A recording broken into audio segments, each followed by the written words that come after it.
Welcome to Wholesale Hotline, where we cover everything to do with wholesale real estate. I'm Jamil Damji. I'm Brent Daniels. And I am Morby. And together we cover the most important parts of wholesale real estate. Lead generation. Conversion of sellers into contracts. And dispositions. Guys, remember when you're watching this show, do us a favor and squad up in the comments. Make sure that you are liking and subscribing to the YouTube channels and in the Facebook group Wholesale Hotline.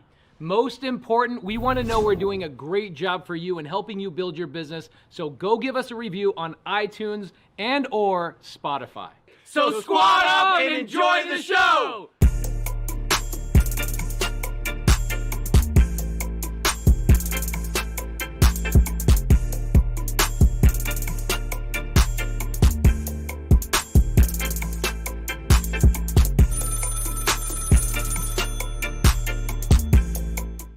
Welcome to Wholesale Hotline number 170. We are back and we've got everybody here. Aye. This is going to be an exciting show.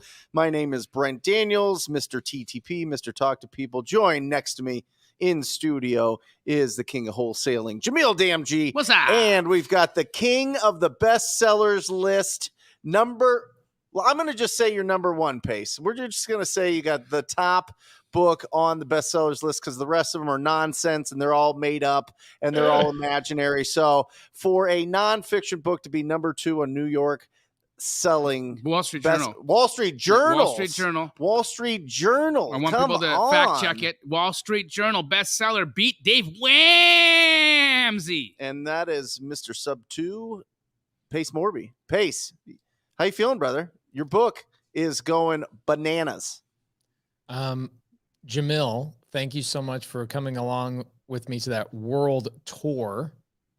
It was really special. I just saw you and Bobby posted on your YouTube channel the Los Angeles meetup where we had about 400 people. Miami was ridiculous. Yeah. Like we literally had like 590 people come out to Miami. It was a 6-hour wait.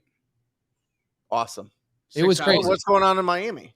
It was just Miami. Yeah. You know, people were like, Is there a lot of investors in Miami? there's a lot of money, bro. Or were they coming from came different from areas? everywhere. Yeah. People drove in from spots, but like, you know, because I feel but I like think there was Miami a is like good- one of those ones that's like a really tough market yeah. when it comes to wholesaling and doing some of these deals. So the fact that you guys are getting 590 people from Miami Yeah. is It's crazy. incredible. It's you know, Pace, I appreciate the thanks, but I got to say, bro, thank you. You know, it's an honor to be doing life with you, man. It's an honor to run around the world and kick in doors and have the most incredible look at where things started, brother. Look at where things started, and we're not even halfway done, bro. We're not even we're just getting started, bitches. So, you know, This is the preface. I feel like let's just everybody take a minute here and see where is the world of investment real estate gone since the homies at Wholesale Hotline took this bitch over. Come on. Booyah. Number 2 on the Wall Street Journal. My book's coming out next month. Bigger Pockets is embracing the strategies. I mean, we're in a parallel universe right now. This is phenomenal.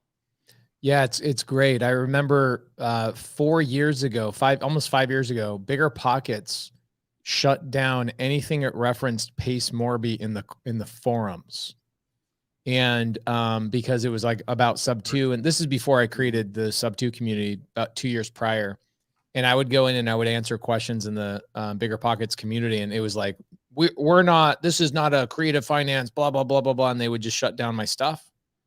And I met the person who's in charge of their forums the other day in Denver, and he brought me a t-shirt and he was just like, our forums have never been healthier. Bigger Pockets has never been healthier. You, Brent, Jamil, Jerry Norton, and a couple of other people, they've really brought into the fold of Bigger Pockets, and it's really amplified the spirit of collaboration, and a lot more deals are flying and they're seeing the activity. And that's what this is all about, is people doing more deals. Like today, I bought 3 deals. One of them was a direct to seller, my own team acquisition. And then I bought 2 deals, one from a TTP slash sub 2 student and somebody who's also an Astro slash sub 2 student. So people are doing deals. I'm buying deals from people that we're teaching. And that's really what this is all about, is how can I buy more deals from people who are learning how to do deals with us? And I got to say, the best event of the year so far was Mr. Brent Daniels' event. I just, on the road this last 13 days, we just kept hearing about how special that event was, dude. So just want to give you kudos, Brent, just putting on the best event I think real estate has seen so far. And good luck trying to top that one. Thank you. Yeah, Well, it'll be quite a project, but we're excited to undertake it. You'll Yeah. smash it. Yeah. Look at his muscles, bro. Come on. Speaking of big deals, though, we have one of the biggest deals in the space of real estate, especially when we're talking about people with big cojones, people who fix and flip big deals, who put $1 million bets on the table and let it ride. Risk and reward, baby. Risk and reward. The star of the Flipping El Mousas, the new HGTV phenomenal show. For those of you who don't know who I'm talking about, Tarek El Moussa, come on up, baby. Hey, what's going on, guys? How's everybody doing? How are you, bro? Welcome back.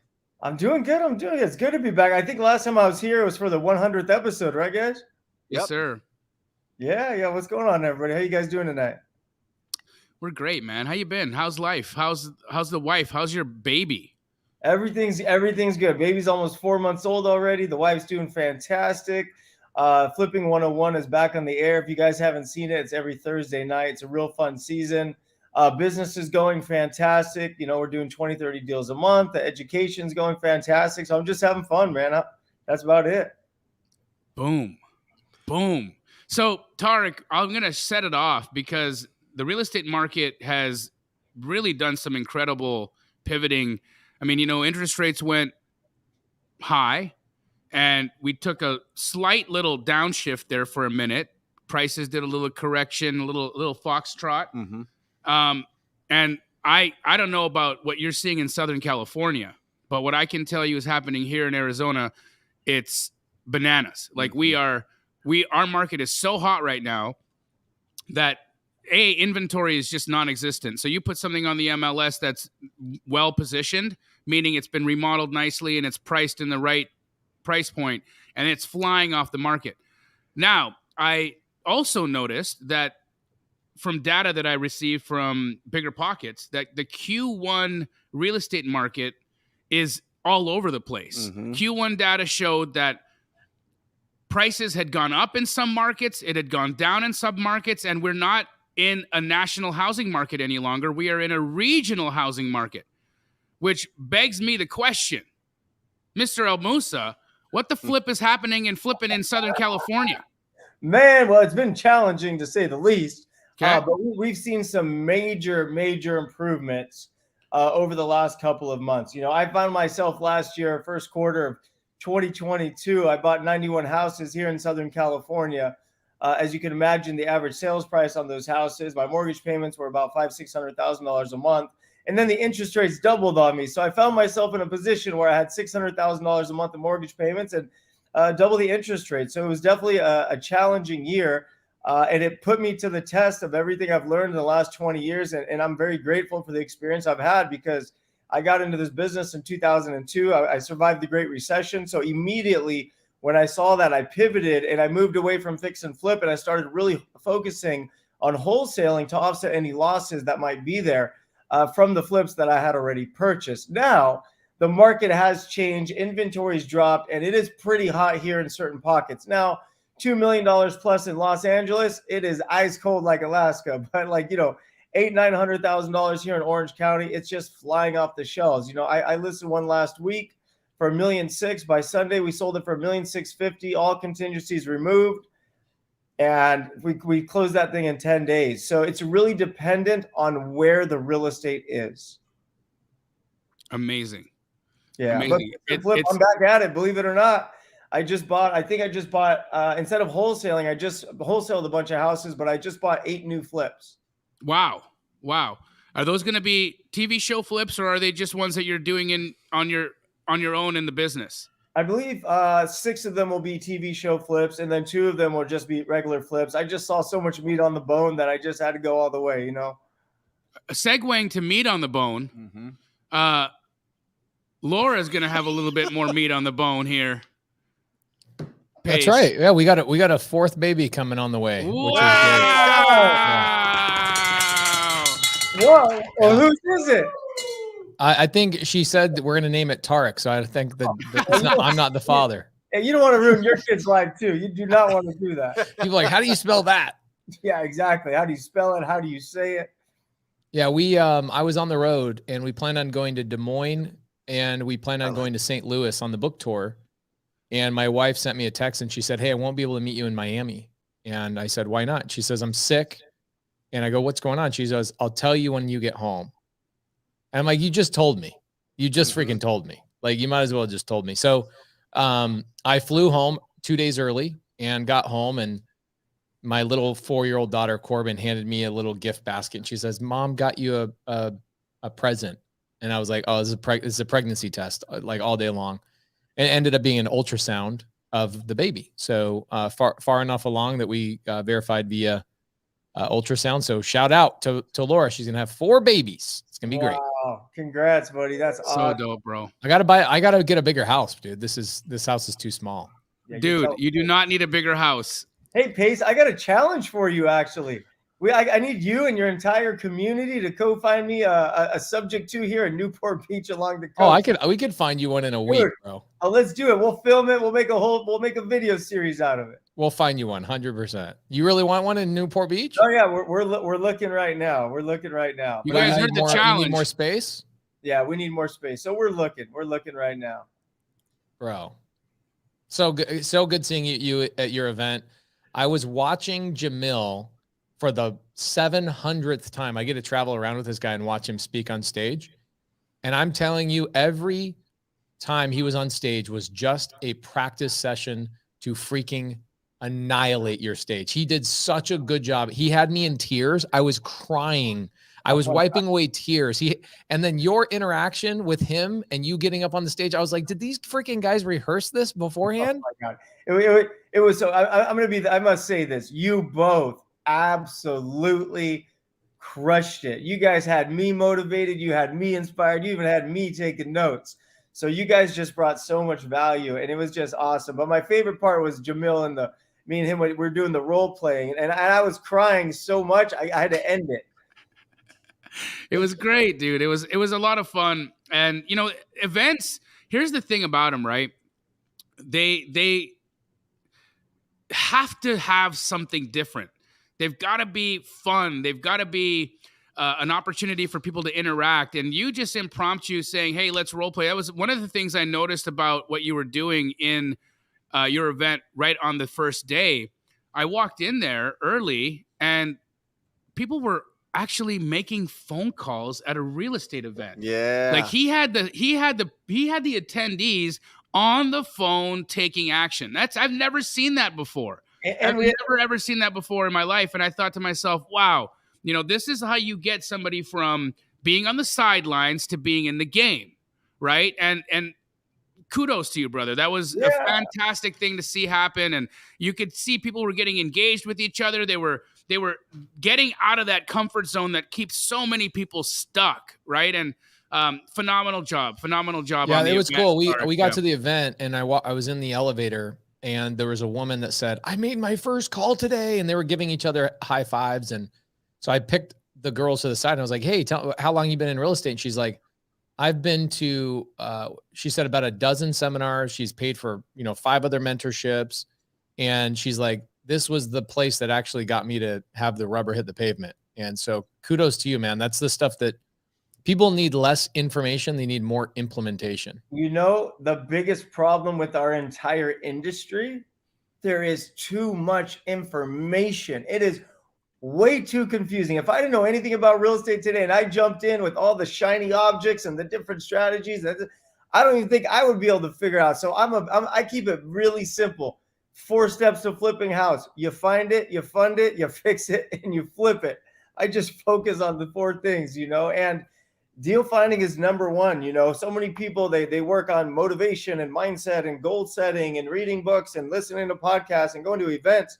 Before you do any of that, pick up the phone and start practicing, start calling people, start having conversations. So at the live event, I just wanted to show the students that anything was possible. So I showed them that with internet and a phone, you can find deals. So I had them go on Zillow and just start calling agents all over the country. And we actually got deals put together in a short period of time. Conversations and offers. That's it. Conversations and offers. That's how you start in this business. And then you do enough deals where you can recognize different levels of potential. That's all this business is. If you want to boil down every seminar, every book, every training, every course, every mentorship, conversations and offers, and then squat up with the community. I mean, that's what it is. What's really fun is I got to see an example of squatting up in Tarek's event. You know, one of Tarek's buddies, Ronnie, he was on the AI challenge that Pace and I did. He signs up for Astro Blaster. He starts doing it, locks up a deal, takes the deal to the homeschool community. They sell it for him. They dispo the deal, makes $40,000. And this is a collaboration between two completely different communities, right? You see that. You see that happening over and over and over again. I think the thing that all of us have done a really good job of is saying, guys, look, interact with people from homeschool, interact with TTP, TTP interact with Astro interact with Subto. Everybody do business together. Mm-hmm. You are not going to survive on an island by yourself. You have to be in a community. You have to squat up with people. That is going to be the fastest road to your success. I think that's step one. I think step one is find your tribe, your community. Step two, find the model that you want to do. Yeah. That's it. And then from there, you do your first deal and you get proof of concept and then get to the point where you can do this business full time because you're making enough income to replace your current job. And then you build an actual business. Boom. There it is. But you got to find that the tribe. You got to find your community. 100%. Yeah, absolutely. 20 years ago, they didn't even exist because it was so cutthroat. Every investor was out for themselves. There was no technology. Everybody was fighting against each other in their own backyards, talking to the same leads, going on the same appointments. And now today with technology, like we're on right now on today's recording, there's people all over the country, if not all over the world. So what that does, if people put their guards down and then they start helping you and they want to help you, because at one point in time, every single real estate investor on the planet was a new real estate investor. And we know the journey, we know the struggle. And most people think like it's BS, but for all of us, there is nothing more rewarding than watching someone get their very first deal, because we know it's changing their life. And it's just the most amazing thing to experience.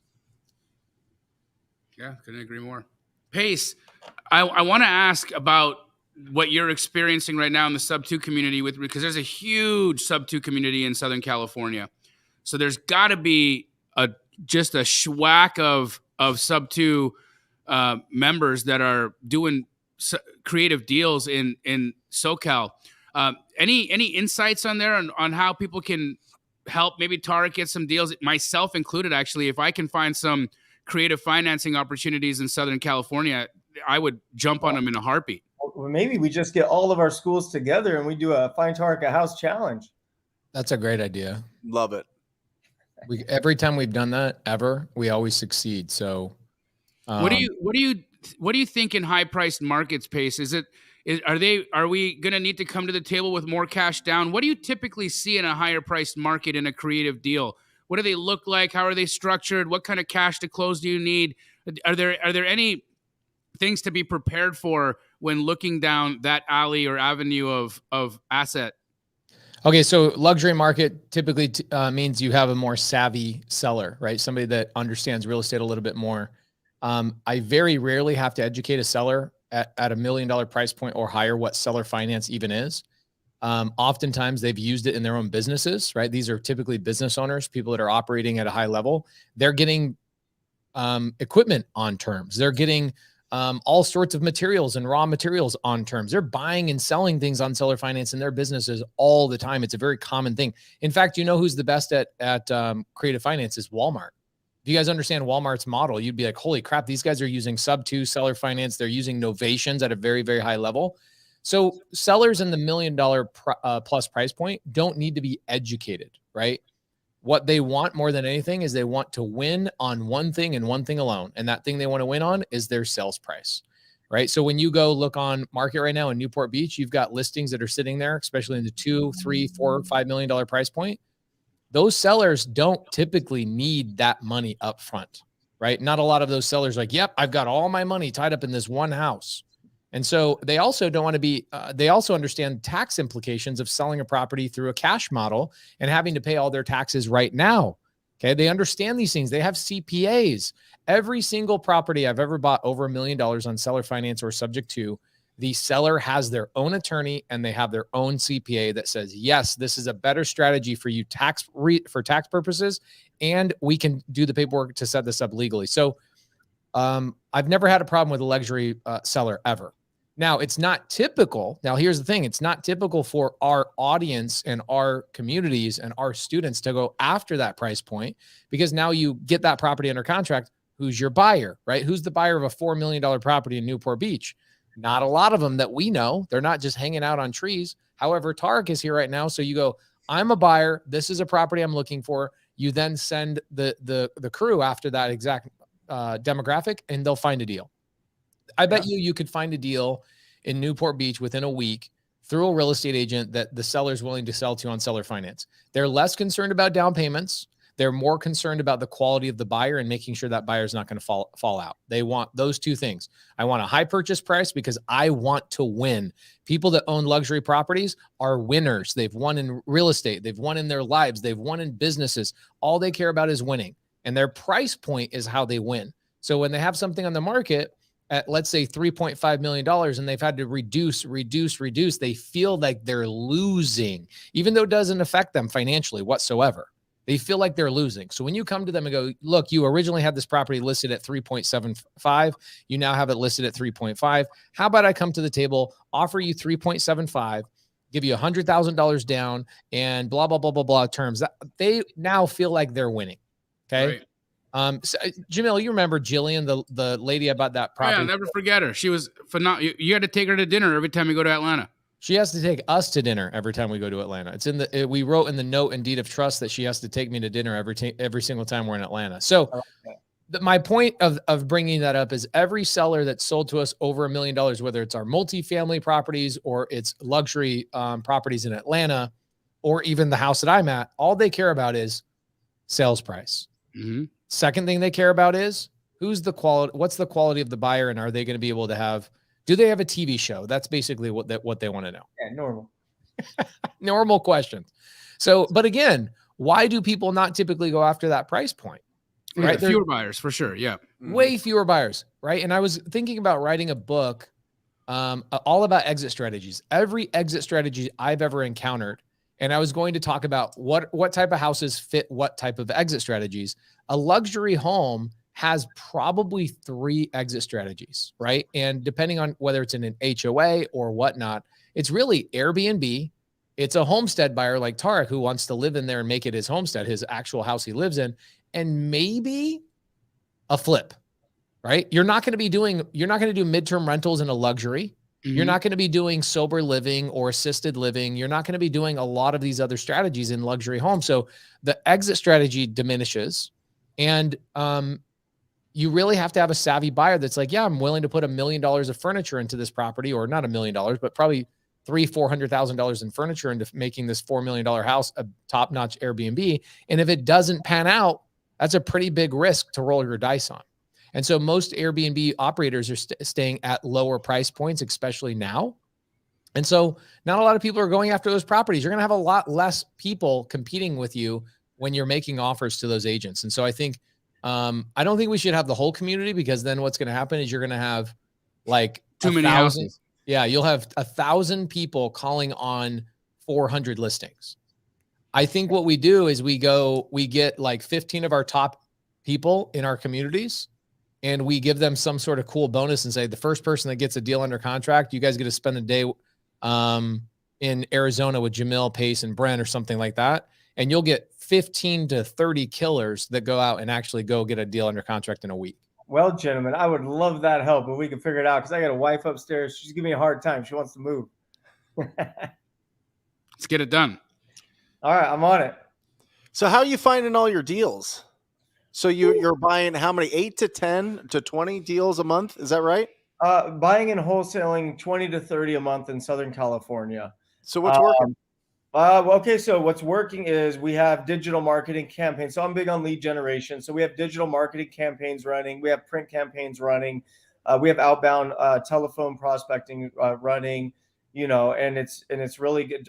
Calling real estate agents looking for deals. It's going after off-market sellers, calling owners directly, hitting them directly through digital marketing. But prior to the doubling of the interest rates, I was doing full-blown TV commercials in Southern California. It cost me $160,000 a month.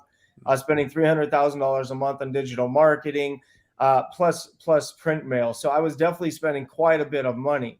I scaled all of that back when the interest rate doubled. And then a few months ago, I saw the opportunity to turn the marketing back on, and I did, and it's been going fantastic. What level have you turned the marketing back on to? Are you full blast? Are you half blast, quarter blast? Where are you at?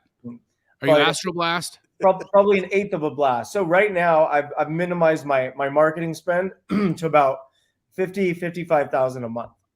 Awesome. But that $55,000 a month is bringing fantastic returns right now. Incredible.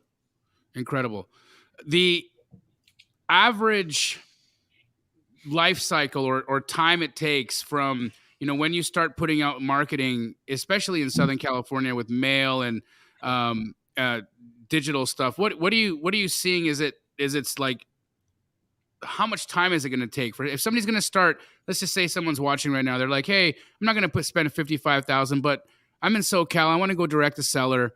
I want to spend $10,000.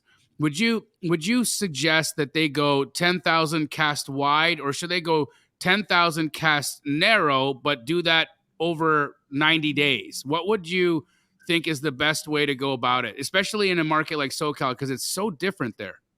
Got it. Okay, so when it comes to print mailing, for example, if someone was spending $10,000 a month on print mail in Orange County, California, the odds of getting deals it's pretty low. You got to come in heavier than that. Yeah, Brent knows. Okay. So 10,000 is not going to move the needle. Now, if you spend 10,000 in Oklahoma, yeah, you probably get some good leads. You do 10,000 in North Carolina, you probably get some good leads. But at the same time, not all mail is created equal. Over the years, I've spent millions of dollars on mail, and some mail performs 5 times better than other mail. So it's very important. Any tips on what kind of mail to send out? Postcards, letters, colored letters, what's final notice letters? What's door hangers? What are you doing? Yeah. So right now, when it comes to mailing, 2 things. One is handwritten letters put together written by robot. So it's professional and real ink. Another one that I really like is targeted postcards. So if I'm mailing to an older community, I might do a colored postcard of a golden era couple with the silver hair standing in front of their 1960 Cadillac and say, is it time to finish your journey? Like, oh my gosh, it's time. Where my head went with that, it was like, ready to die. Yeah. Oh, no, not like that. Like, go out there, Cash out before you die. get in your 1960 Cadillac, sell this rental property, go travel, go live life. So anyways, there's a science behind it. And then, of course, digital marketing. I love digital marketing. The best returns I've ever gotten is from digital marketing. So I'm a big fan of digital marketing. Are you working with a specific agency? Are you doing it in-house? What's your strategy with digital? Yeah, I've built an in-house team over the years. So I have my marketing specialist that really knows me and the brand and the keywords, and he's been doing it so long. He knows how to get those leads coming in. Phenomenal. Yeah. It's a huge advantage. And then another thing, when I first started flipping and I found huge success, I used to buy leads. And by the way, buying leads is a great way to get deals. Like, it's a fantastic way to get deals. But here's the thing. Most people, they're like, okay, I'm going to buy leads, right? And then what do? The lead calls and they don't answer and they call them back the next day. That's never going to work. If you're spending the money to call a lead, if it's 3 a.m, you keep that phone next to your ear with the ringer on. If that thing goes up, you say hello. You got to get people in the moment when they're thinking about doing about doing something in the real estate business. So here's what happened with most people. If you don't pick up the phone in that exact second, 10 minutes later, they've already moved on to something else and they've already changed their mind. Or they've called somebody else. Exactly. So it doesn't matter if you're marketing, you have to pick up that phone.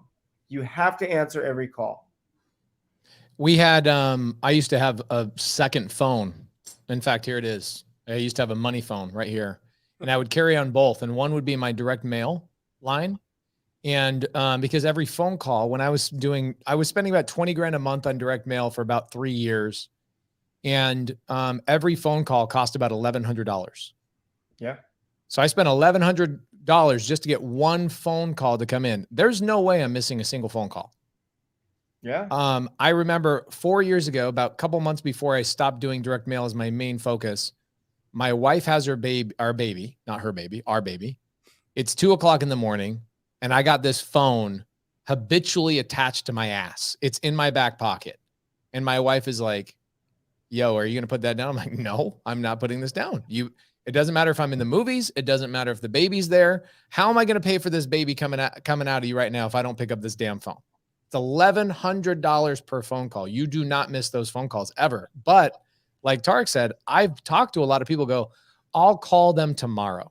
Dude, if I'm out to eat and I call a restaurant or we show up and there's a line or they go, yeah, it's a 30-minute wait. Am I waiting 30 minutes for dinner? No. I'm going next door. I'm going to call someone else. I immediately move on and I give my business to somebody else. The friction that people give when they're paying for leads, it's redonkulous. Why do you think they do that, Tarek? Are they afraid to answer the phone call or they just don't understand how business operates? Two things. One, they are afraid. Two, they have no idea how important it is to answer that call. This is not something where you can call them back in 5 minutes. 5 minutes, they're thinking about what they want for lunch and they're not even thinking about the house anymore. You got to hit them here's the way I put it. It took a lot for that seller to get the courage to dial that number. It took a lot. And if you don't get them in that moment, you're probably never going to get them. Yeah. Great point. By the way, we have a girl named Sydney Nicole that in the side comments has been saying she has her first deal in Casa Grande. Nice. And I just bought a deal in Casa Grande, putting that in the portfolio. And so I saw her name. She says she needs help. And I told her to come on the show. So she's actually in the backstage. Let's bring her up. Yeah. I can't, unfortunately, because Sydney, you have not attached your devices. Get your camera and your audio going, and we will bring you up here in a couple of minutes. But I see you. We want to bring you on here. We want Jamil to pull out his cell phone and comp this property for you. He's got his fizzling sparkly water, so you know he's in rare form today. He's very fancy pants. I'm hydrated. He's ready to go, Sydney. Ready to go. Now, I think about this frequently because I would say the number one question that all four of us get is, how do I get my first deal? How do I get started? Some iteration, some combination of those things. And I remember how basic this business really is when Tarek says, I'm a buyer. I'm buying this house. I want to buy a house in this city because I want to expand. That is a buyer telling you their buy box. It is amazing how many buyers are out there all over the country that will tell you exactly what they want. And all you have to do is turn around and go get it. Okay. So here's a great example. People go, well, I want to find an owner finance deal. Oh, okay. Well, here, let me show you. You want to find an owner finance deal? Let me show you one right now. I don't know the address. I don't know what it looks like, but let me show you how fast we can find owner finance opportunities immediately right now. Okay. So if I go, I'm going to present, and I want everybody that's saying in here going, I need a deal really bad right now. I want you to watch what I'm doing. Okay. Check this out. We're going to go to landwatch.com. Okay. This one is just an amazing one because it shows 194,000 houses, hunting land, farms and ranches, land for sale. So if you're trying to build an RV park, a multifamily development, there's a lot of people trying to get into building right now because finding deals is hard. So they're just like, fine, I'm just going to build. Check this out. I'm just going to go United States, owner financing. How many listings listed right now? Right now are there, Jamil? Can you see that number? I can't. No, it's tiny. What about now? What does that say? 11,876. Yep. 11,876 listings for sale right now across the country. Can you do it by houses there, Pace? Can you go one you step can do further? by houses, by land. Land watch is the easiest one because I can click on 2 buttons and I can get there. Here's another one. Here's one that I just did the other day. Okay. So I'm in Grant Cardone's office with Jamil. We're hanging out for like 6 hours. And I'm telling Grant, oh yeah, this is what I do. This is how I buy. He's like, how are you guys finding deals? We just can't find deals right now because, they're going after multifamily, A-class multifamily. And I go, what do you mean? I don't you know what I do? And he's like, well, aren't you doing multifamily like we are? I'm like, no, I'm buying subject to and seller finance deals. And he tells me, he's like, what's that? What does that mean? And I'm like, oh, okay. Can I show you? Can I just pull a list? And so what I did, and I got Grant on a phone call, and we did our first subject to deal together, Grant and I, the other day. Do you know how much time it took? It took 3 minutes. Okay. Under contract, buying it, putting it in the portfolio, showing how to get this. Guys, there are listed properties right now. Agents are representing them across the country, single family homes, multifamily homes, land, whatever it is, on owner finance or subject to. Okay. He says, this is crazy. I bet you, man, I wish that we could find these on the MLS. And I go, You can. So here's what I did. I had Jacques out of Florida. I called him up and I said, hey, Jacques, I'm in Grant Cardone's office right now. Can you do me a favor? And can you pull a list of everything on owner finance in Florida right here? Here's Grant. You guys can see right here. We pulled up the whole list. I'm going to give you guys the list right here. If you guys have your phone handy, you want to scan this QR code. It is all the Southern Florida owner finance and subject to deals on the MLS right now. There's about 700 opportunities under contract. Agents are waiting for you to call them and say, I'd like to buy that property. And you can quickly turn around and wholesale that deal to somebody like Tarek, who's like, I'm looking for a bigger home. There's a lot of luxury homes, and y'all are going, I can't find a deal. That is not the appropriate statement for you to say, I can't find a deal. What you should be I don't want to find a deal. I don't want to pick up the phone. Or I need somebody to walk me through it. And Jamil brought it up at the very beginning of the show. Brent brought it up at the beginning of the show.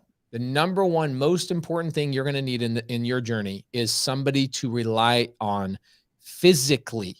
There's only so much we can do digitally. You need to be part of a community of people that will physically get next to you and show you how to swing the hammer. Okay? Framers don't learn how to frame a house by watching it on YouTube. They don't learn how to run electrical through a house by reading a book or going to a seminar, unless it's a Tarek seminar, because Tarek will actually get your ass on the phone. Okay?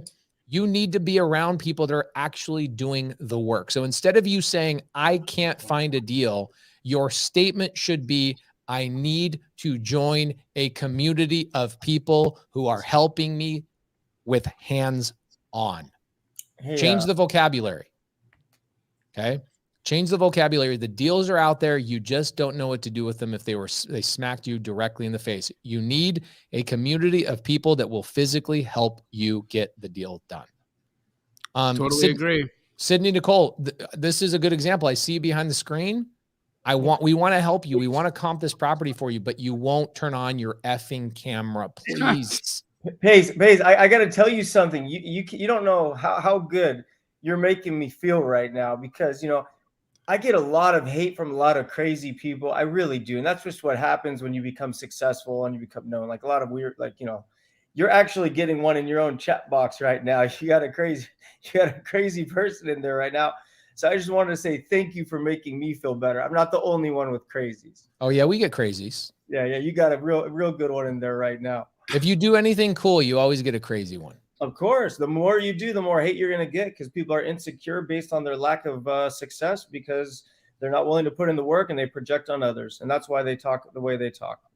It is sad because what do they say? They say hurt people hurt people. Yeah.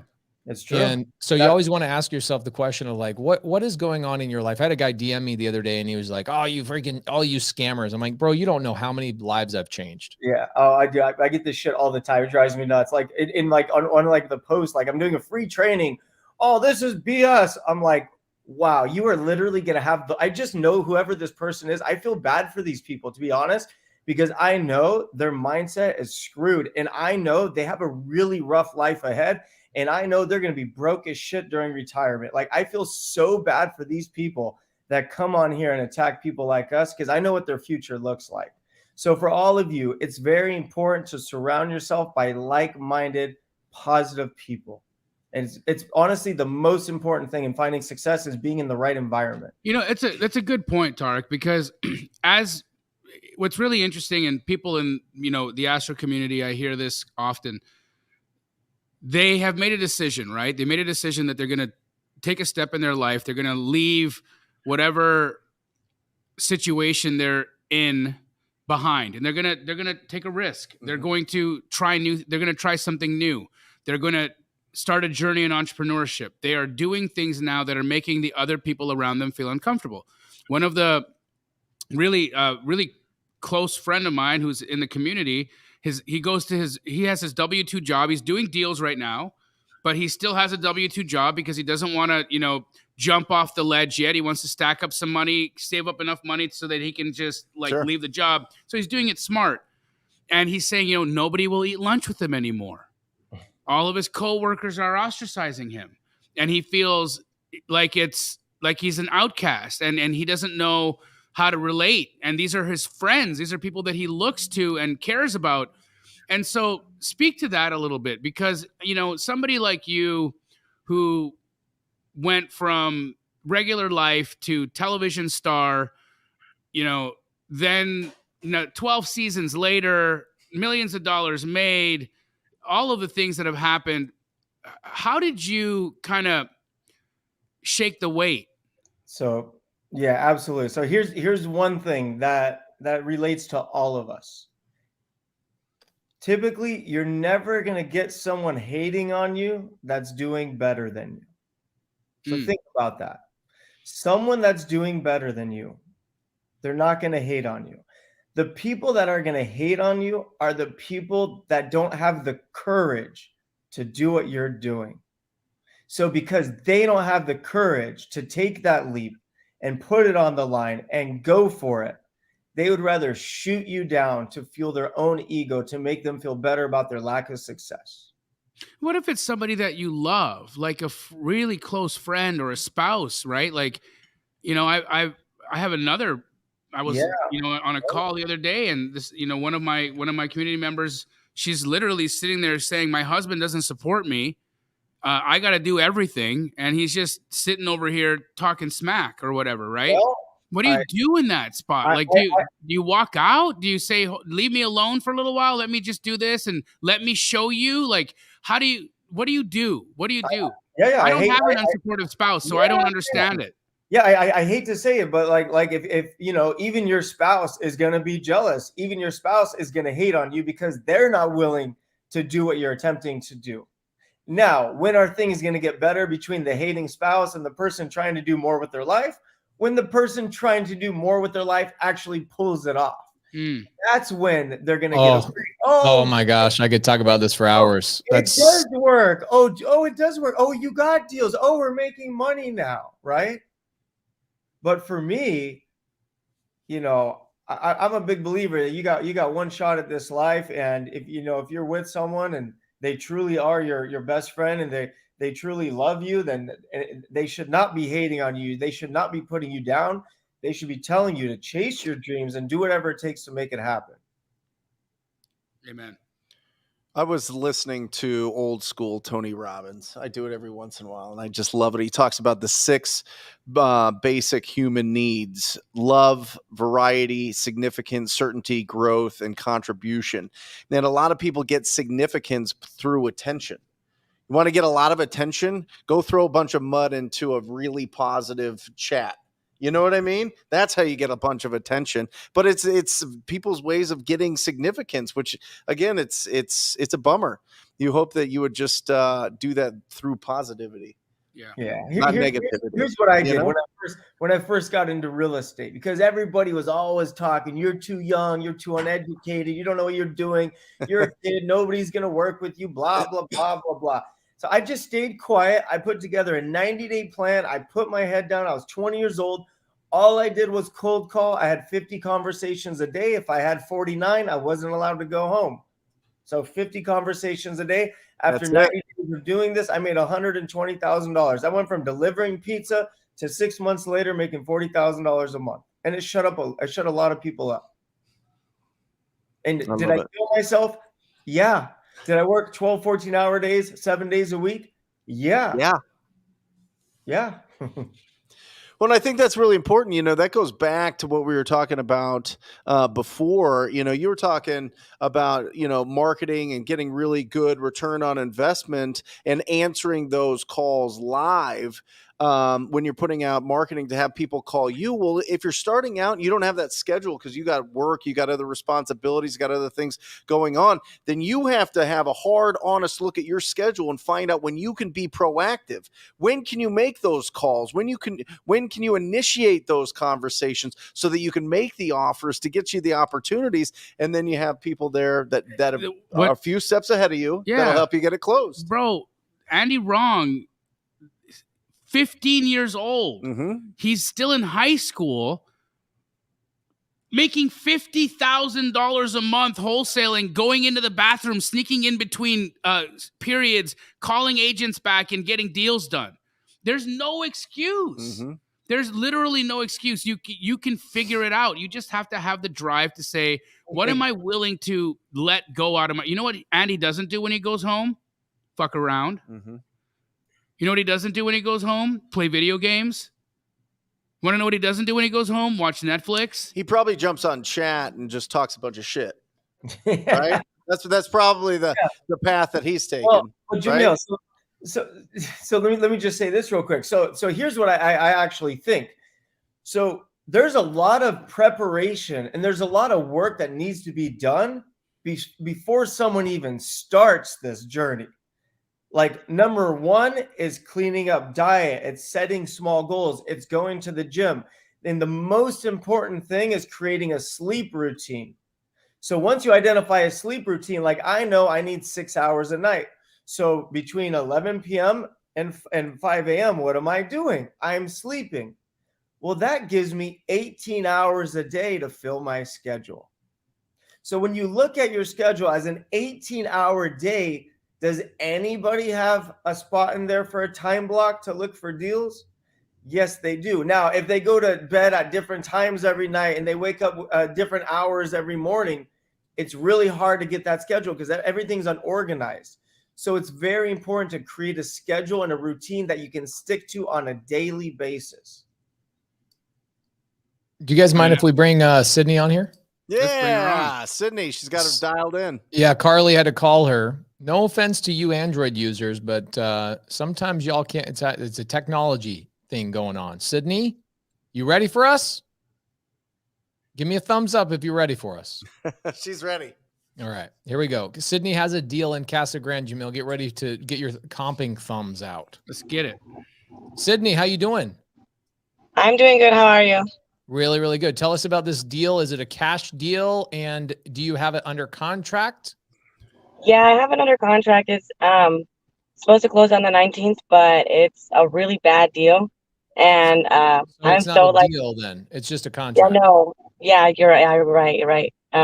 Okay, so guys, anybody that's brand new, let's change the terminology here. Okay, so a lot of times people will DM me or other people and they'll say, "Hey, I need help with a deal," and I go, "Okay, so you need me to help you sell it?" And they go, "No, I need help calling the seller." I go, "Okay, that's not a deal. That's a lead, right?" Right.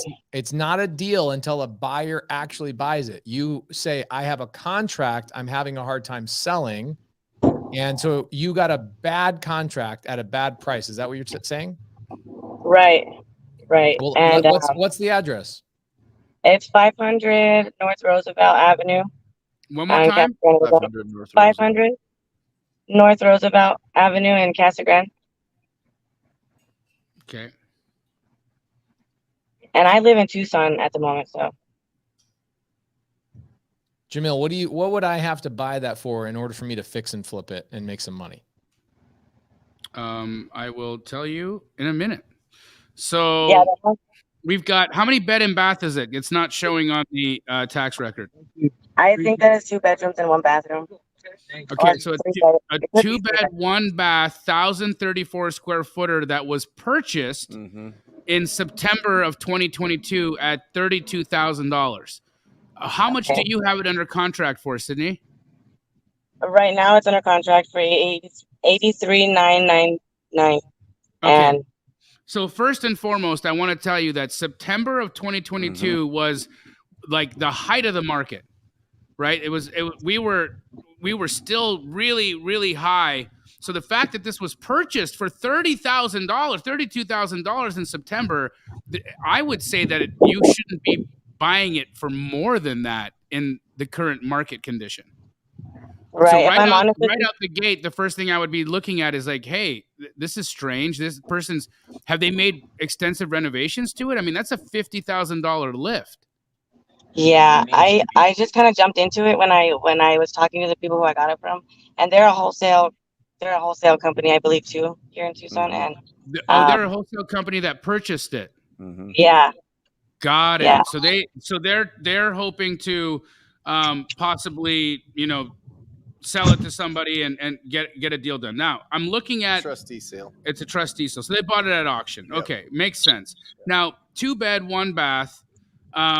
Thinking of just the size, right? What would be the maximum that you'd be able to sell this for? I'm looking around at the comps here, and there's evidence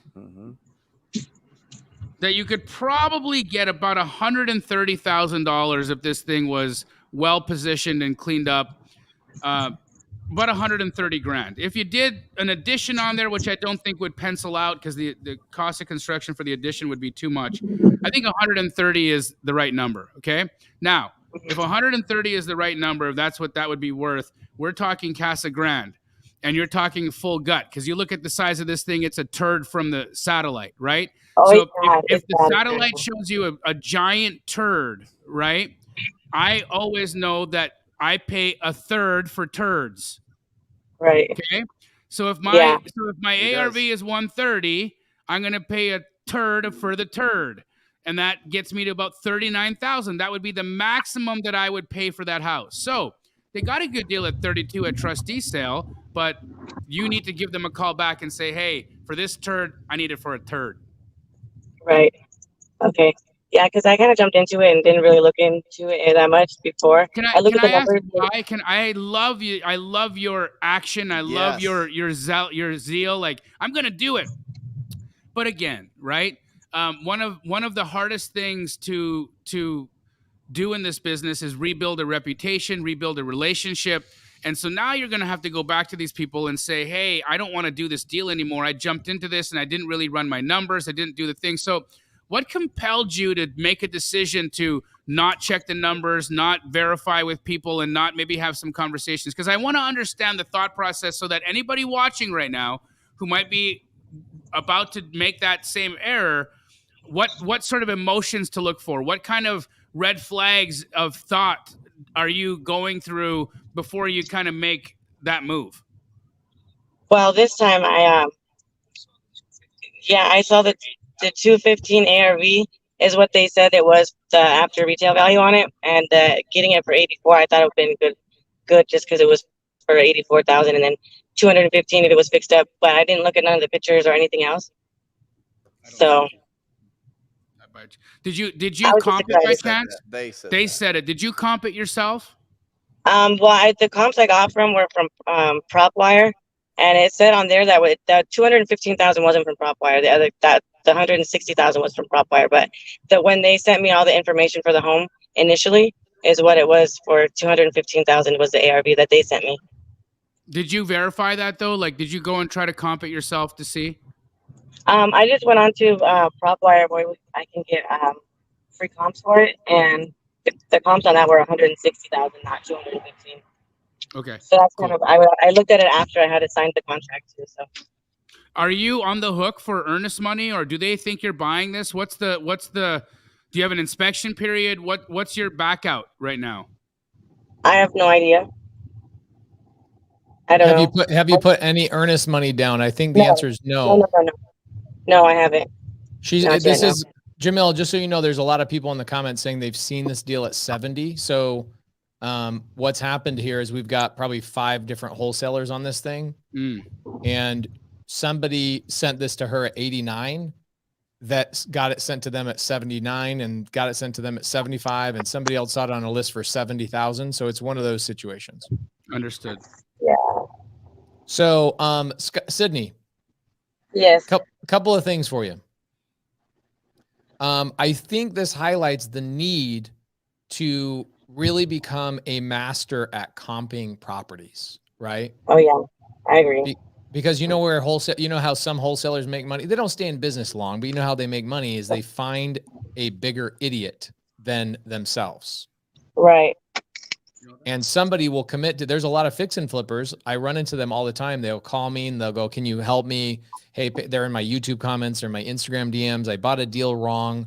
And I go, where did you buy the deal? Well, why did you think this was a deal? And they said, because the wholesaler said the ARV was 215. I'm like, oh, the wholesaler didn't have any financial reason to say that to you, right? There's no benefit to them, right? So this is why also I don't tell my buyers what I think the ARV will be. Right. I personally think that it's offensive to tell my buyers what I think the price should be. I'll give them some comps, but in our email blast, we always tell them, please verify your own comps every single time. Where did you find the deal, Sydney? Was it blasted out to you? Was it listed somewhere? Yeah, it was sent out to me by a Hopper group in Tucson. Got it. Okay. All right, Sydney, get back to work. Go find a different deal. Yeah, definitely. Thank you. I appreciate the time. All right. Thank you. Jamil, what are your thoughts on that? I mean, you win or you learn. You know what I mean? I think that she learned a really important lesson there of comping your own. I also, it's yeah, I mean, basically that's the biggest thing is just comping your own. And just whenever I see a property that's sold recently within like 12 months, I want to really investigate what's going on there. Why didn't they flip it by now? Why are they just selling it? They closed it on at this price. I see that. Why are they selling it at this price? The curiosity kicks in whenever I see somebody that's bought a property, especially in September of 2022. In Casa Grande. Right. Right. I mean, that was a significant, I mean, the market had started to make some turns, but it was still higher than it is now. Yeah. Right. So, and we're talking Casa Grande, we're talking a 2-1. It's a small house. This is an interesting conversation. You guys hire people, right? You have employees, right? Mm-hmm. Mm-hmm. One thing that we don't really talk about when we're just starting to talk about our first deal is that at some point you scale your business, you'll need to have employees. You'll have to. Like if you don't have employees, you don't have a business, you have a hobby. That when you go on vacation, the business pauses because the only person generating revenue is you, right? That's not a business, that's a hobby. Highly paid, self-employed. There you go. So I think about this today. We are hiring a new COO for one of our businesses, and I was in an interview with this guy. $180,000 to $220,000 starting salary, which is appropriate for a COO. That's a big salary. Yeah, I mean, I know how much one of your COOs makes. About 2.5 times that. He's also a very important man. He's a killer. My point is, what I love about Jamil and Brent, what they were talking about, is that you immediately start asking detective-like questions. For example, I'm sitting here interviewing somebody. Same thing with dating somebody, right?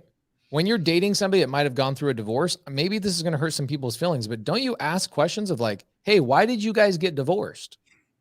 Or do you just take it as it is? Like, oh, you're just a really cute looking guy. I'm going to go on a date with you and I'm not going to ask any questions about your past.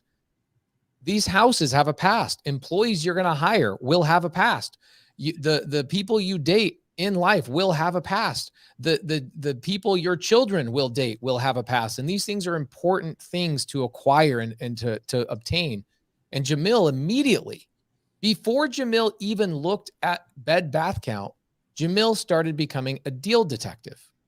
And he says, what's the history of this house? What is going on here? What's the story that I'm trying to put together? And so many times when you're brand new, you don't even know to ask those questions. So Brent's right. This is a learning lesson. Oh, dang, why didn't I ask where this house came from? Why didn't I go and look at the tax history that's public data that says somebody bought it for $32,000? Why didn't I go? So here's what you want. You don't want just to know what the past was when you're hiring an employee or dating somebody or letting your children hang out with other children. You definitely want to know the freaking past. But you also want to know the potential and the future of that person that you're going to hire, you're going to date, you're going to have children with, you're going to whatever. Guys, this is life advice. The house has history and it also has a future value.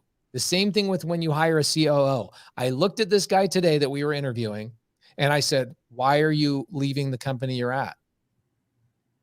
These are important. These are as important of questions as anything else. What is your motivation? Where did you come from? And then the questions I said are, I got off the phone or off the Zoom interview with my partner. And I said, I don't think this guy is going to be able to take our company to where we want it in the next 5 years. I think his capability or his ARV, right? ARV is nothing but potential. I think this guy, this human being's ARV is probably 18 months out. And then we got to replace this guy. Is this somebody we want to go and invest in? It's the same thing with this house. The guy bought it for $32,000. What is the potential value of it when it's all fixed up? Jamil figured that out. What'd you say, Jamil? 130? 130. Is that something that I want to bring into my life? Is that worthy of the squeeze? And if the answer is no, well, guess what? Your buyers are not going to say yes to that either. They're going to say no, and you're going to be stuck with a contract. So understanding the past and understanding the future value, I would tell you, is the most valuable lesson you could learn in real estate, is understanding what makes a deal a deal. Couldn't agree with you more, bro. I mean, it's the whole crux of your value in any organization and what we do is understanding that concept. Look, and it doesn't just have to be, I'm looking for value. You can be looking for opportunity, right? If you're in a creative deal, what's the opportunity here? Well, the opportunity may be in the financing. The opportunity is in the note. The opportunity is in possibly doing a wrap, whatever that is.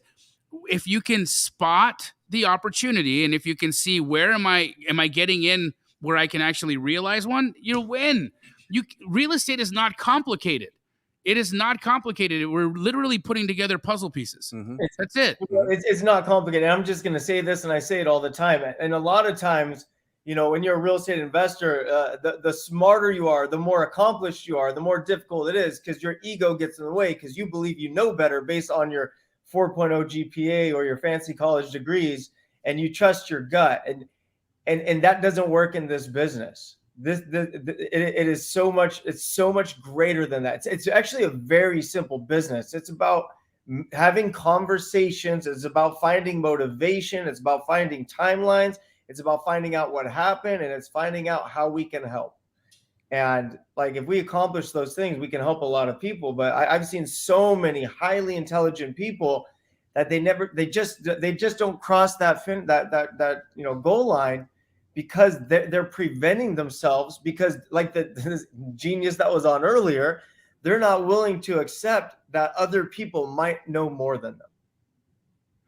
So it's very, very important to put your guard down and allow yourself to learn from other people. Very, very important. How many properties do you think you've comped in your career? Oh, geez. Thousands and thousands. Right?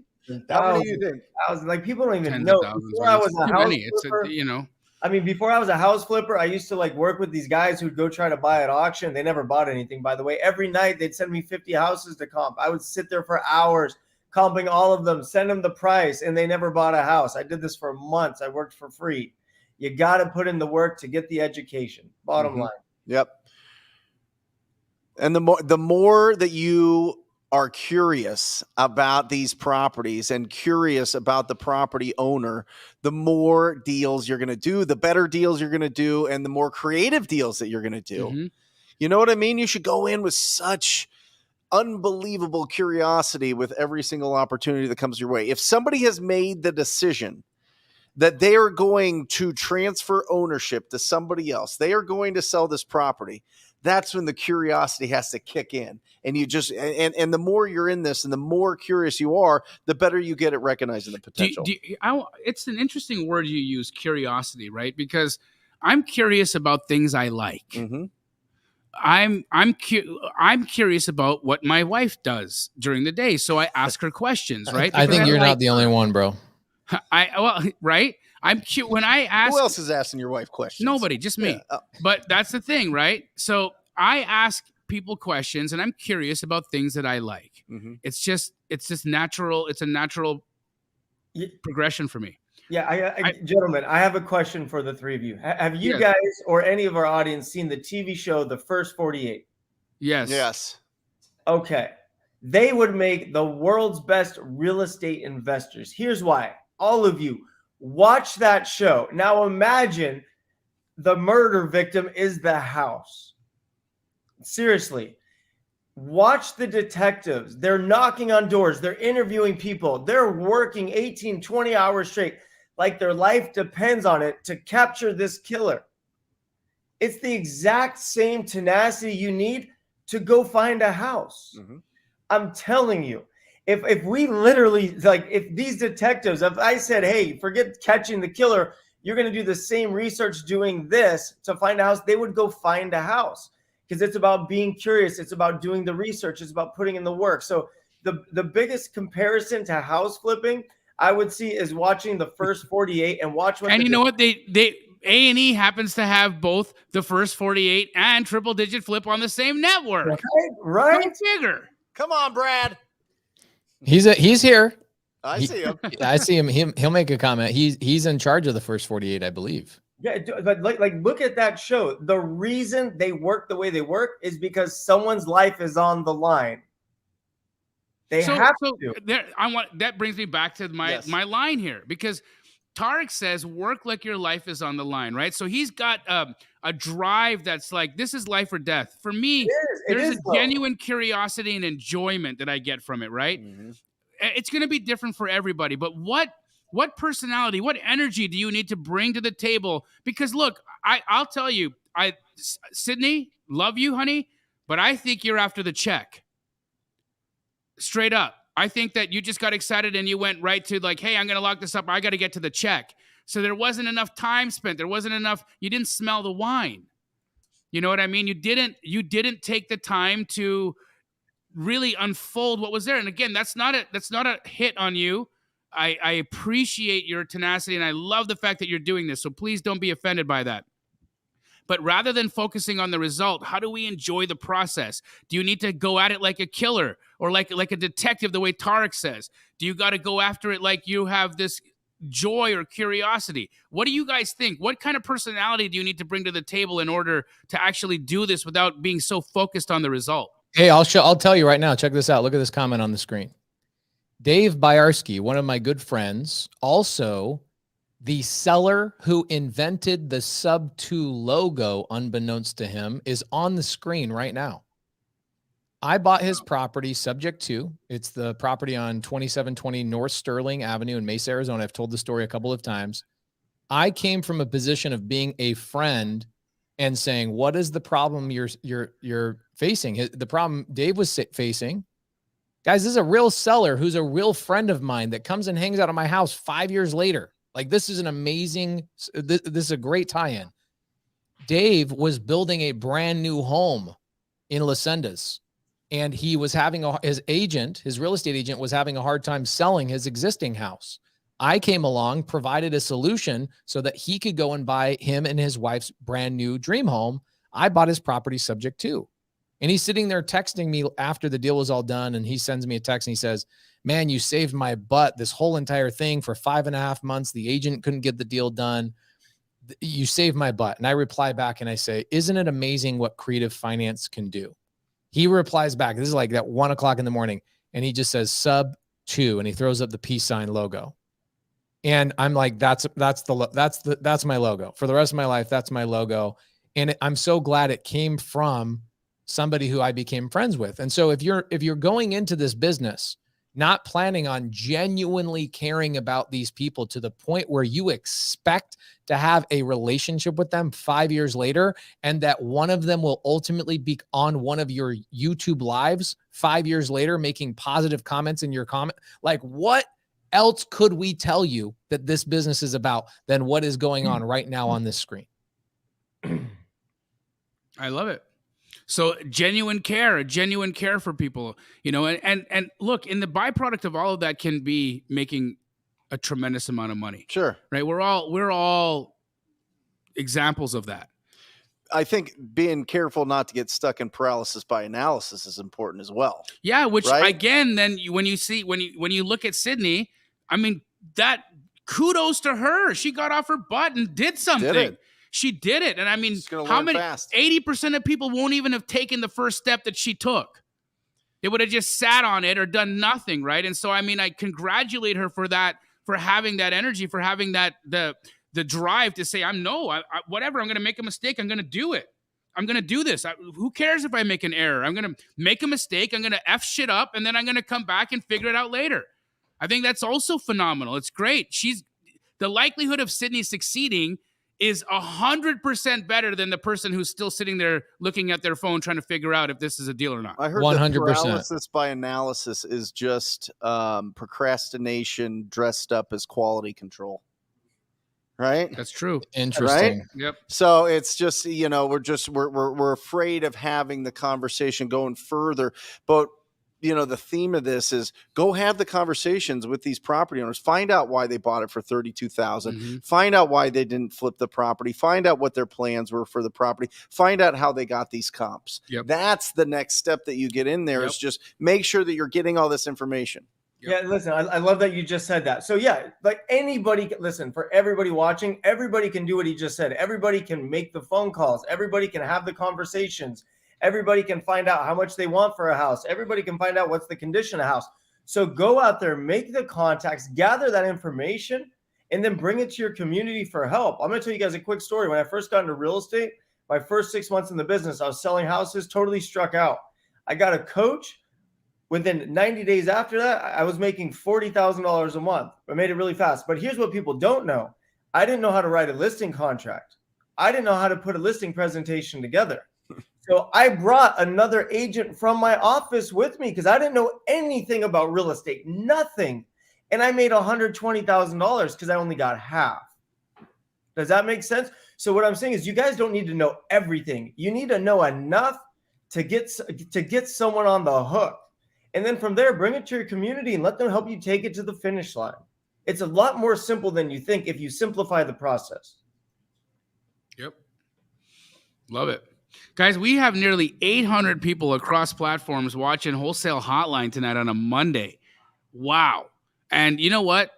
You guys are stingy with them likes. I mean, what is the matter with you? Just move your mouse, move your little fingers up a couple centimeters and just smash on the thumb. Just give us a thumb. Why? Because it helps the algorithm and it shows us that you care. There's Laura.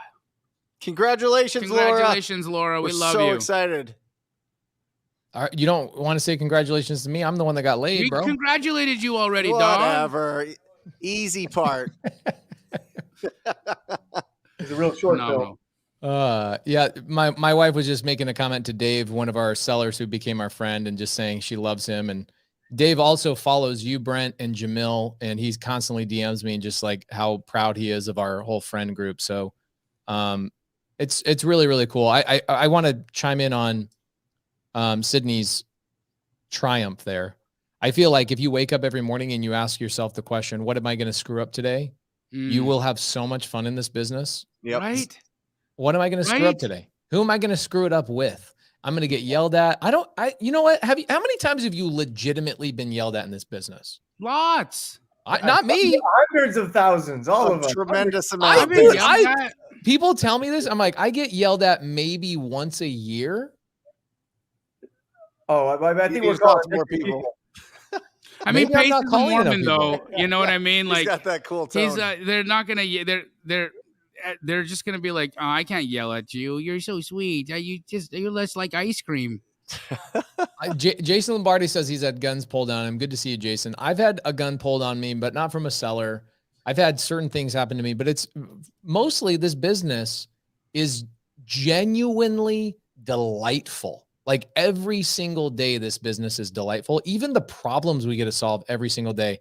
Somebody was asking me, so I had food poisoning on the book tour last week, and I still did 4 cities in 2 days, and I was throwing up and the whole bathroom thing. The airplane was like, "Hey, sir, we're taking off." I'm like, "I'm not leaving this toilet. I'm gonna stand here, and I'm gonna I don't care about your regulations. I'm having problems." I still fought through for 2 days. And Eric's like, "Dude, what is it? Like, how do you just fight through this?" And I go, "Bro, I remember what life was like when I wasn't in real estate, and anything can come at me, and it still like pales in comparison to how bad my life was when I didn't bring the value to this world that I do today by understanding how to comp, understanding how to find a deal. Like you feel all powerful.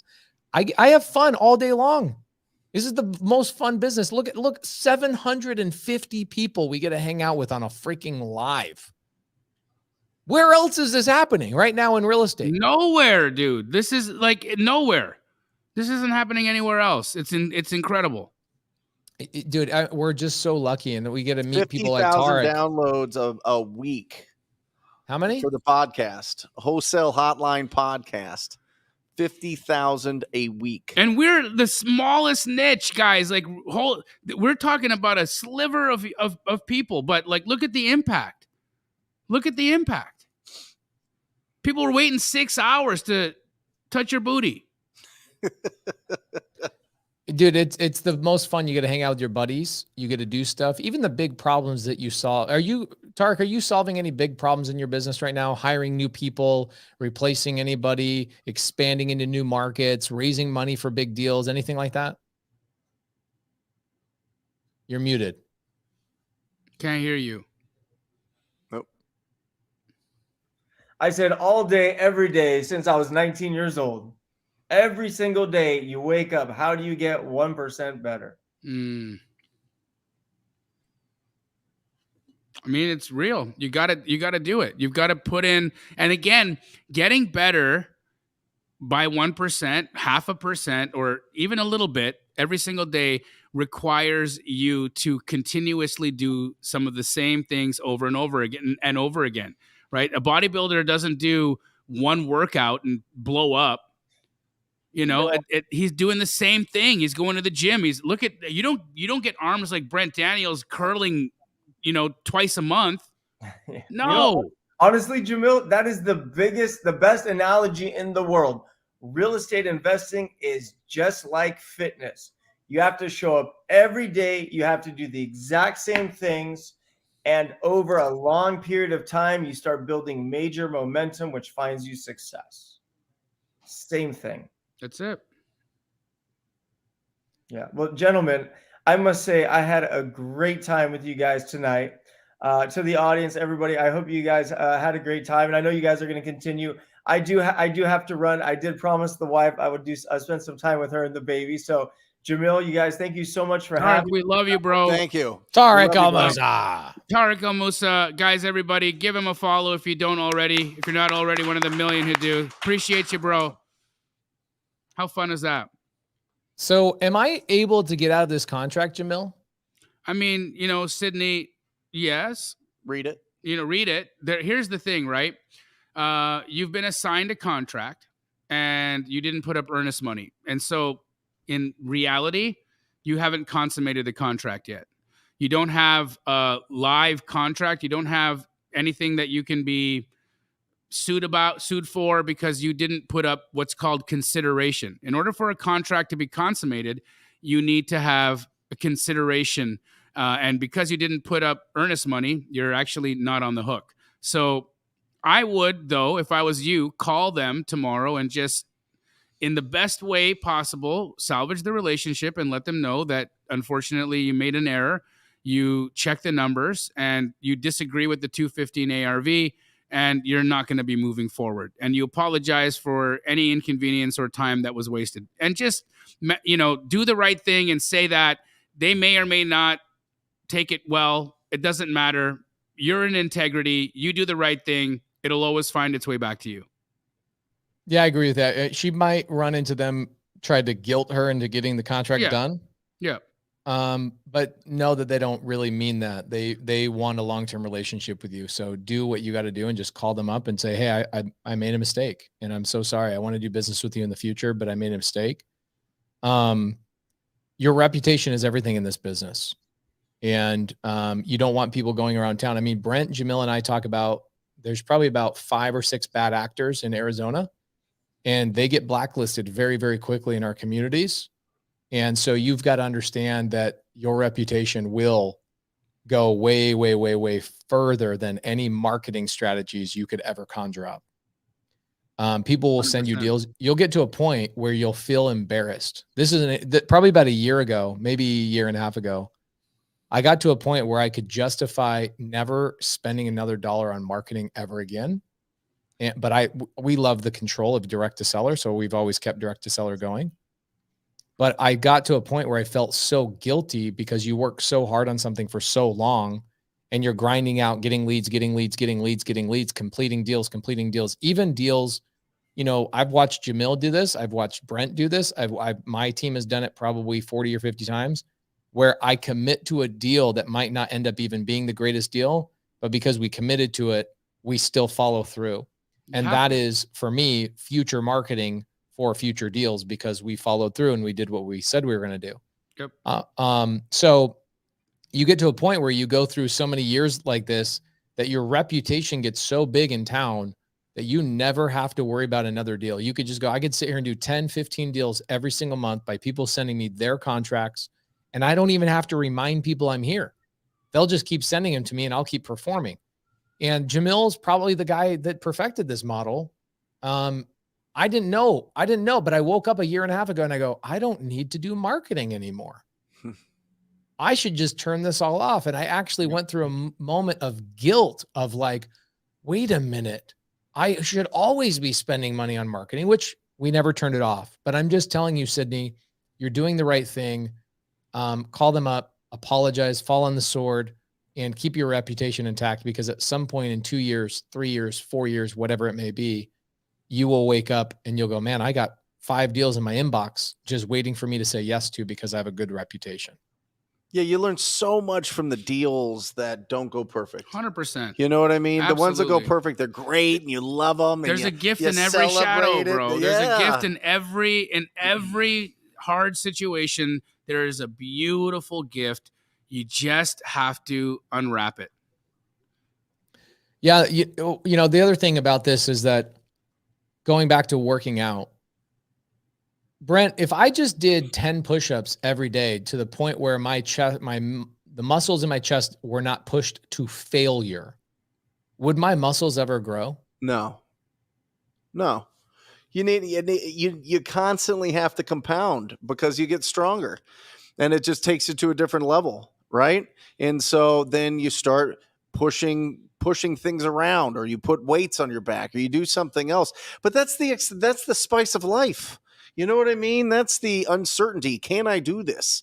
And then when you go and you accomplish something, I mean, you feel there's nothing greater than that. I mean, it's absolutely incredible. When you work at something and you can't do it initially, but you work at it and you work at it and you work at it and you're curious and you keep going with it, and then you build the confidence and you accomplish it. It's incredible. I mean, you can't just take a pill and just feel that way. It just wouldn't feel the same.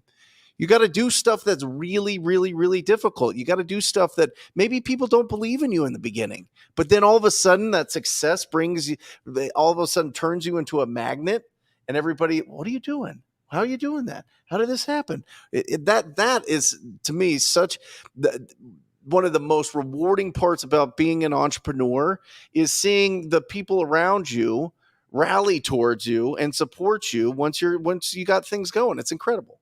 What do you think? Absolutely. How Absolutely. about we wrap up the show by answering this question? Okay. Yep. How can this situation Sydney is in be avoided? Well, first and foremost, I would say that be patient, right? Take your time. Actually look at the opportunity. Try to comp it. See, don't take people's word on anything. Wholesalers are notorious for their wild ARVs. And sometimes incorrect ARVs. I'm not going to assume that this company was trying to be dishonest. Maybe they just got it wrong. Maybe I got it wrong. Let's just put all the possibilities out there. But the fact is that you gotta put in the legwork, right? So if Sydney would have comped the deal, maybe she said she got to 160. Next thing that she could have done is squatted up, verified those numbers with somebody, talk to somebody who's doing business in Casa Grande, Tucson. There's plenty of people in the chat. I know Heidi Del Torre would have helped her. Matt Justice would have helped her. Dennis would have helped her. So many people would have helped her and just said, look, this is where you're going to need to be on this offer. The next thing I would have done is I would have said, okay, now that I know what this property was purchased for and what this property comps out at, is there an opportunity for me to create a deal here? And I would have got on the phone and I would have talked to them and I would have said, tell me about what's going on with this house. Cause I see that they just bought it for $32,000 in September. You're putting it out at 79. Are you direct to seller on this? Are you the owner of this? Do you know what happened in between that time? Tell me more. Right. Then after I've gotten that, the next thing I would do is to say, okay, now that I've got some information and I have a story, I would start reaching out to buyers and I would say, okay, look, I have this potential opportunity here. It looks like somebody got a really good deal, but if the market made sense, if the project made sense, would you be interested in buying something around $75,000 in this area? Cool. I'm going to send you over the details. And that's how I would have gone about it. I would have been more exploratory. I would have been more I would have had a larger investigation about what was going on. And I wouldn't have just jumped on it, signed a contract and then sat and said, oops. You know? Yeah. And you got to know how many bedrooms and bathrooms there are. You got to know what's going on with this property if you're going to bring it to your buyers, because they're going to ask you these questions. What's going on with the roof? What's going on with the electrical? What's going on with the water heater? What's going on with the windows? What's going on with all these things? So that you have to understand, cash buyers, they want to make decisions and they want to buy properties, but they want to make it as easy for themselves as possible. You got to curate the opportunities. Absolutely. You have to write that down. Yep. When you are wholesaling, you are curating opportunities for your buyers. What does curating mean? It means that you're vetting. It means that you're finding and you're picking, you're taking them the cream. You're not just bringing them all of it. You're not throwing all the spaghetti at the wall. You're taking the sticky pieces and you're sticking it to the wall. That's how you do it. And then just find a buyer in that area that has some experience, that has a good reputation, and run it by them. Yeah, I would think about this. Let's say that we're all at I'm a Boy Scout, so I have this weird memory of growing up that I would go to these Boy Scout meetings every 30 to 60 days. You're an Eagle Scout. I am an Eagle Scout. Come on. So what would happen is they would pass out merit badges like woodworking, knot tying, accounting, finance, like literally 300 plus merit badges. Imagine there's all 700 of us right now in a big room. And Jamil gets up to the podium and he says, I'm going to be giving out comping merit badges to people who can successfully comp a property. Are you going to be one of those people that Jamil hands a merit badge to that says, I can comp a property? If the answer is no, then get your ass off your couch and get over to a computer, an iPad, whatever it is, and go and watch Straight Out of Compin' that Jamil puts together. He shows you how to comp a property. He gives you a full-blown merit badge class on how to avoid these situations. You just have to put the work in. The problem is people will watch, they'll comp 3 or 4 properties, and they forget the fact that none of the results will show up of you comping until you've comped 50 houses a day for 60 to 90 days. And then finally you have an epiphany and go, oh my gosh, I now understand this business at such a high level. I can very quickly filter through opportunities. I can look at, Jamil, if I sent you a house in Maryville at a price, you could almost, without even looking at the address, tell me if it's a good deal or not. Is that correct? Yep. If I sent you a deal in Maryville, 3-bed, 2-bath, and I said, how many square feet? Let's say 1,500 square feet. And I said, the I house know exactly is, what you should pay for it right now. let's say I sent it to you for 230,000. Okay, great. Let's say I sent it to you for 600,000. I'm not answering your phone call. There you go. You have to get to a point where you understand your freaking market and you understand these opportunities. So good show tonight, boys. Awesome. Love you, bro. I encourage everybody to go and subscribe to all of our YouTube channels and make sure you pull out your phone, you go to wherever you listen to the podcast and you subscribe to this podcast. We put out new information, instruction, inspiration every single day. Included with that is our fourth brother from another mother, Jerry Norton, is in there as well. Love Jerry. We love you guys. Hold on. I'm sorry. I'm so obsessed with this right here. I'm so sorry.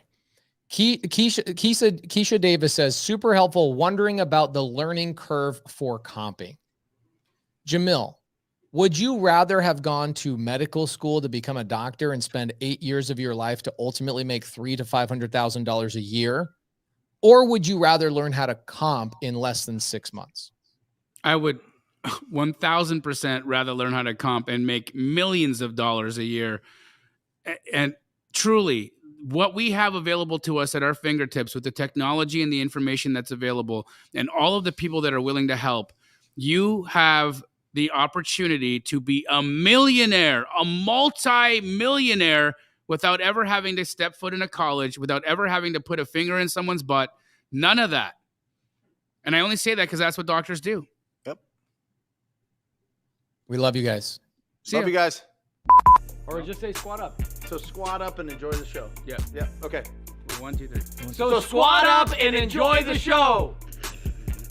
What are you doing? I didn't say nothing. Why? I don't know. Okay. So squat up and enjoy the show. Cool. I think we should use the one where Jamil doesn't say anything.